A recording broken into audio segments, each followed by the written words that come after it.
Then the auspicious hour came. The star Rohini was shining. It was Vijaya Muhurta. The elements were extremely pleasant at the birth of Krishna. Winds were blowing auspiciously. The stars were shining with luster. The lakes were filled with lotuses. Lord Krishna incarnated at midnight on this earth. The gods played divine music. The Kinnaras and Gandharvas sang. Siddhas and Granas praised. The Vidyadhara's various grades of celestial beings danced along with Apsaras, sages, and devas. There was a rain of flowers from the heavens in joy. Vishnu incarnated with lotus eyes, with fur hands, armed with conch, disc, mace, and lotus, with the diamond Kaustubha, with the mark Srivatsa adorning the chest, wearing silk Pitambara, with ear ornaments made of diamonds, with the crown made of several emeralds, with bracelets in the lower and upper arms, and valuable waist string. Vasudeva saw this marvel of a divine child. Vasudeva praised him. Thou art known to me already as the Supreme Being. Thou art an embodiment of knowledge and bliss. Thou art seated in the hearts of all beings. Thou art the witness of the minds of all. Thou art beyond Maya and Avidya. Devaki beheld marks of Vishnu and her son and praised him. Thou art beginningless, omnipresent, selfless, attributeless, changeless, and actionless. Thou art the source and place of dissolution for everything. Kindly do not show me this form with fair hands.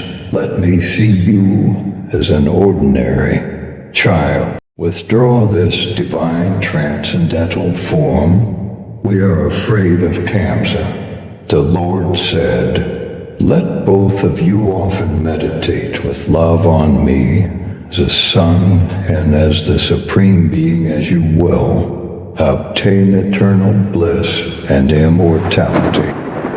The Lord assumed the form of a handsome baby. Through the power of his own mind, the Lord said, if you are afraid of Kamsa, then take me to Gokula and bring my Maya. That is born there of Yasoda. Immediately, Vasudeva took the baby and came out.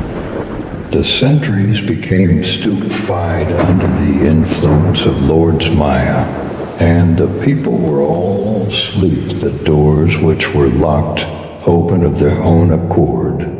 There was gentle rain, and Adisesha spread forth his hoods like an umbrella to ward off rain. The deep Yamuna, which was in floods with strong currents, made way for Vasudeva. Vasudeva placed the child near the bed of Yasoda and took the female baby from there. He returned back to his prison house and placed this Maya child near Devaki and put on his fetters as before on his legs. The sentries ran and told Kamsa the birth of the child for Devaki. Kamsa soon got up from his bed, repaired to the place where Devaki was confined, and entered the room in which she was lying. The helpless Devaki told Kamsa, O Kamsa, this child is your niece. It is not proper for you to kill a female child. Kamsa threatened his sister and seized the child by her hands and dashed it on a stone. The child slipped from his hands and rose high up into the sky. It was seen as the sister of Vishnu with 8 hands.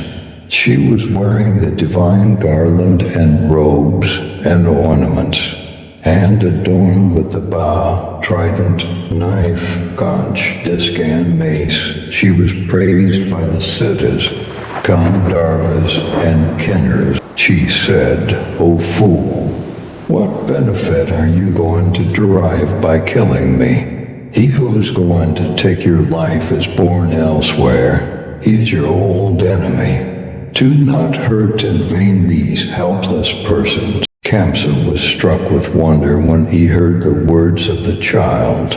He released Devaki and Vasudeva and told them in humility, "O blessed souls, though I have killed your children, do not be afflicted at heart. People reap the fruits of their karmas in spite of themselves. I do not know what fate awaits me after death." He released them from their fetters. Kamsa called his counselors and told them all that Goddess Maya had spoken. The ministers said, "If it be so, O King of Boya, we will kill all children, whether 10 days old or not, whether found in towns, villages, or pastime grounds. Vishnu is the root of the Devas, the roots of Dharma are the Vedas, Kas the Brahmanas, Tapas and Yajna. Therefore by all means he shall kill the Veda-knowing, Yajna-performing and ascetic Brahmanas, and Kas that supply the sacrificial ghee. Brahmanas, Vedas, asceticism, truth, restraint of the senses, restraint of the mind, faith, kindness, forbearance, and sacrifices. These are the parts of the body of Vishnu. Therefore the best way to kill him is to kill these." On the birth of his son, Nanda became very happy at Kakula. Nanda performed the birth ceremony of his son with great pomp. He invited Veda-knowing Brahmins and performed the Natapa sacrament and worship of the ancestors and gods in the prescribed manner.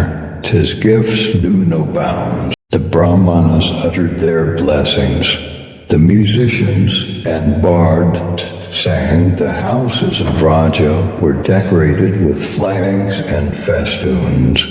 The houses were swept well and sprinkled with fragrant water. The Gopas put on valuable clothes, coats, and turbans, and assembled in Nanda's house with various presents in their hands.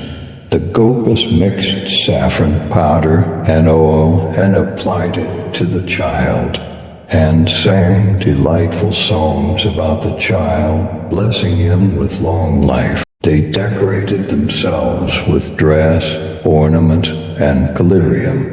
They sprinkled each other with water mixed with turmeric powder. From that very day, the Vrayas of Nanda reached the height of prosperity in every respect.